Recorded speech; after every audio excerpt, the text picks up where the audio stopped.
Good day, folks. This is Great Judy at Green Pastures Farm. Today I'm on the bull farm, and the grass is so lush and so tall and thick that the bulls and steers still think that wire's up. I just opened that gate, and they're like, I ain't coming through there. I'm going to get shot. So I took the four-wheeler and that mineral feeder, and I made a bunch of circles right there in the grass to mash it down. And then I pulled the mineral feeder just through the gate, and they're all still, I think that wire's still there, Greg. So anyway, they're gonna get hungry. They're gonna get curious, and probably some of them want a little lick of mineral here in a minute. And it only takes one brave one to walk through that gate. And I think there's around 50 some head up there now. 57, I think it is. And but they're like, I don't think so. They got a bunch of grass. Folks, I got soaked over here yesterday. It was raining, and I looked like I jumped in a swimming pool when I came out of here. Even my boots, I had to go change. The water hit my pants from walking in all this tall grass. Put me in paddocks, and anyway, the time I came out of here, I mean, I was just soaked. My socks were soaked. My boots had water in the bottom of them. And I looked at the rain gates this morning, and I put it off till this morning. I'm like, I'm not going to look at it. And we got a 1/4 inch. So that's a lot more than some people got. I was up at the Mobley farm yesterday, and they just got a smell. I mean, it just barely rained up there. I mean, it gets you wet, but it wasn't like, we got a 1/4 inch, and I think Anthony said they had less than a 1/10. So we're fortunate. We got a little more than that, and we're happy we got it. And it just keeps things kind of green, you know. And I'm down here along this riparian area. You can tell it's dry, or it was dry. It's not dry now. We got a little moisture, but there's no water in the creek. There's just a little pool right there. But I've got this is a farm that we got our water meter on. Oh, here comes a brave one. Okay, they're gonna come through. Here they come. It only takes one. And they're like, no, I think that fence is still up. I'm gonna give him a war whoop here. Woo! See that bull on the right? He's a new one. That's one we just bought. Isn't that something? He's the first one through the gate. He sure is. And he's standing about even where the wire was. That white face one is one of our steers, I believe. Yep. There they come. Okay. Woo! Yeah, they're gonna watch their buddies come through. It only takes a few. There's more than a few. There's about 30 just came through right there.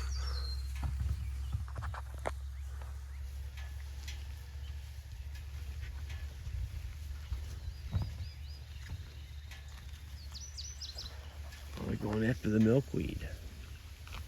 Folks, there is so much forage in here. It's unbelievable. I am gonna drive down and check my frost-free tank, though I turned it on. That is our water supply here down in the bottom. And then I actually have another tank up on the hill there. I already had it set up from the previous paddock. It's a little 50-gallon tank. And so I've got water, top and bottom, on this particular paddock. I'm telling you, pressurized water, man, it is a rocket ship for spreading fertility and good grazing pressure around your farm. Oh, there's a nice bull. He is a dude. Good looking bull.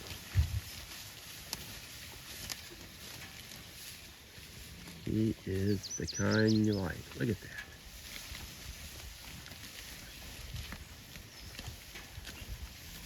Some really nice fat steers in here too. Steer still has a few patches missing from the winter. Sun hits them, all that stuff just grows right back. Yep, here they come. We got a really nice 3-year-old bull in here, and he's at the very top of the hill. All of his buddies are coming. I think there's one for just laying down chewing his cud. These cattle were full this morning. But look at that.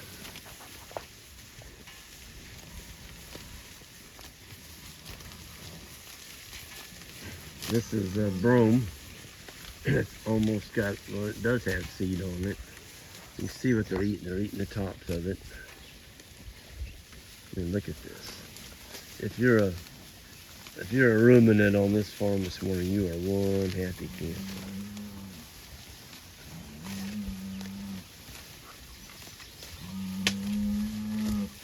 Oh, here comes a bull for sure.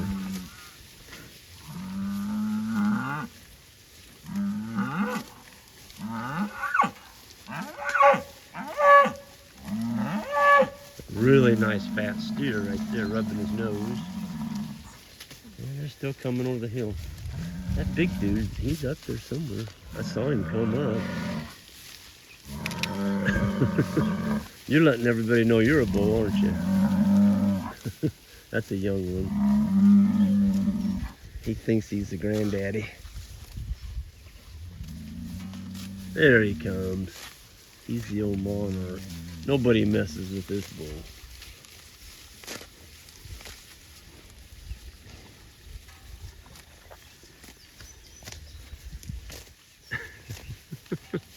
He just takes his time.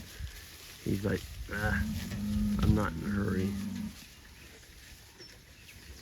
But he's 3, and he's still gonna get a little bit thicker. He's not gonna get much taller, but he is nothing but a chunk of meat. And we're actually gonna turn him in with our cows, with our other macho bulls that we saved back this year, and he is a really nice specimen, and gonna use some of his genetics as well. He's a really docile bull. I like the dark red. According to Gerald Fry, the darker the pigment, and you can take this for what it's worth, but he studied this over quite a few years. The darker the pigment, the more tender the meat. That was one of Gerald Fry's saying. I don't know about that, but he's a pretty good bull. He's gonna weigh probably 12 right now, 1250. He may go 13. This is a 3-year-old, and we bought him. He is registered. He was part of that herd, and the only reason we got these folks is that there was a serious health issue with the owner, and he didn't have any choice. Yeah, I'm just gonna leave it right there. It was not it's a bad deal, but sometimes life is that way, and we have to go on and roll with the punches that we're handed, and that's the way it is. I'm gonna take you over to our frost-free tank. I gotta drive across this creek. Oh, there we go. So they're getting half of Route F today. This paddock is exposed to the blacktop up there. I mean, look at the grass out there.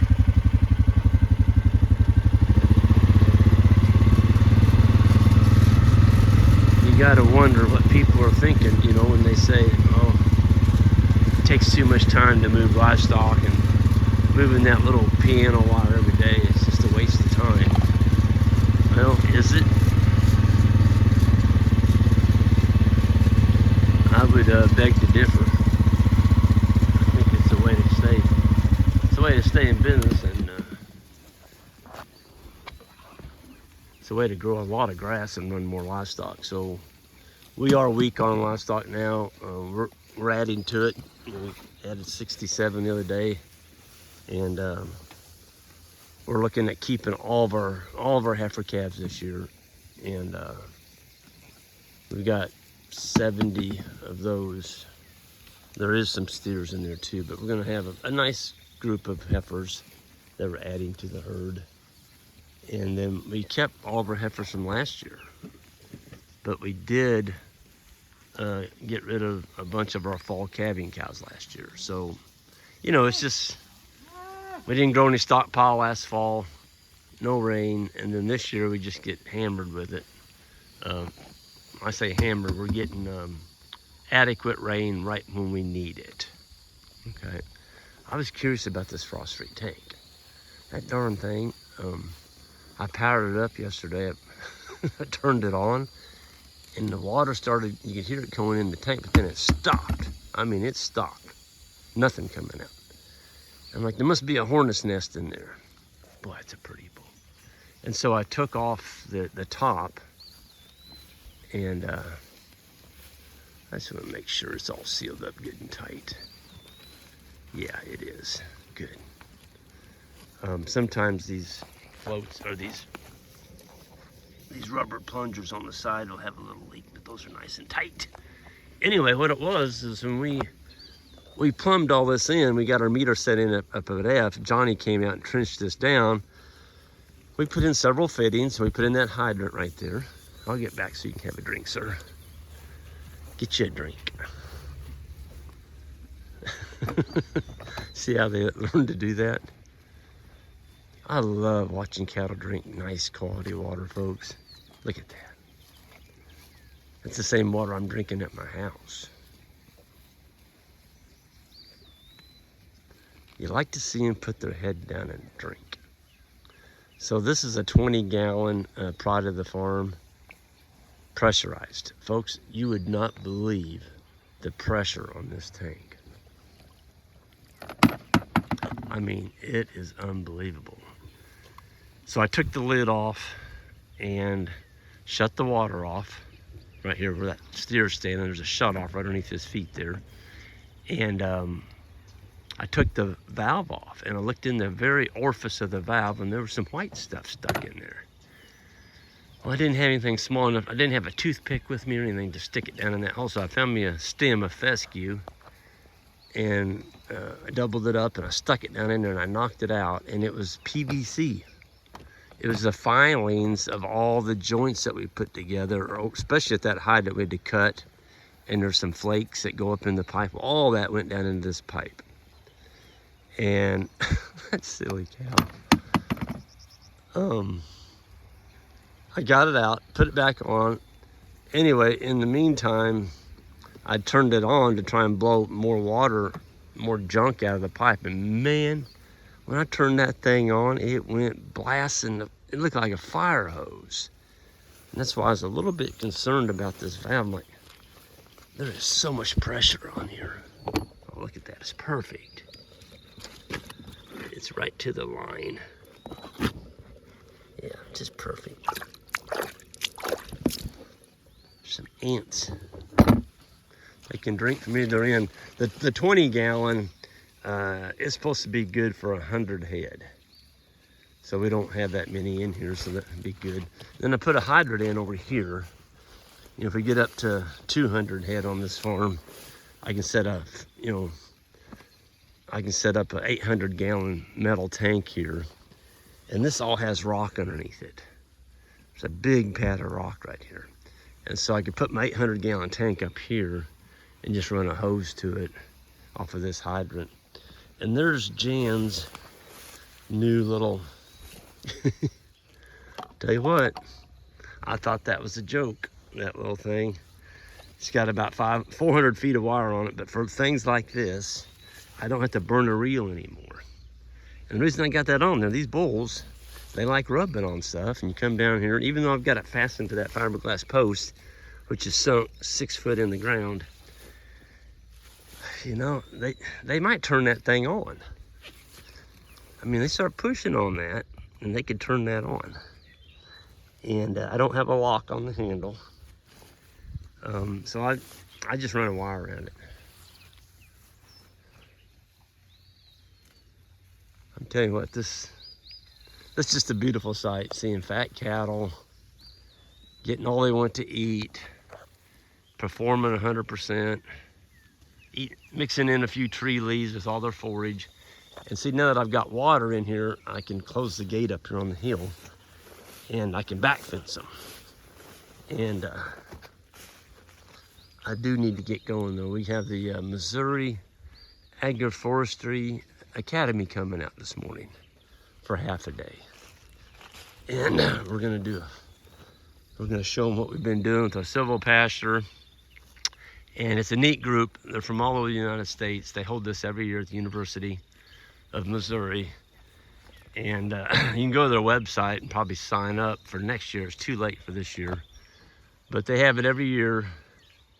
And I say it's too late. They're having another one the second week of June, or the first week of June.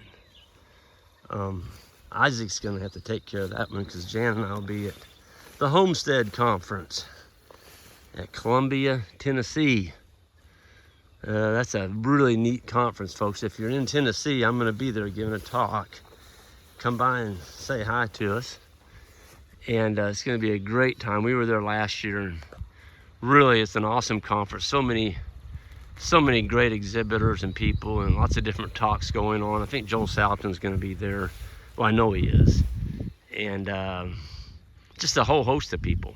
Anyway, I'm gonna get out of here. Y'all have a good one, and we'll see y'all down the road.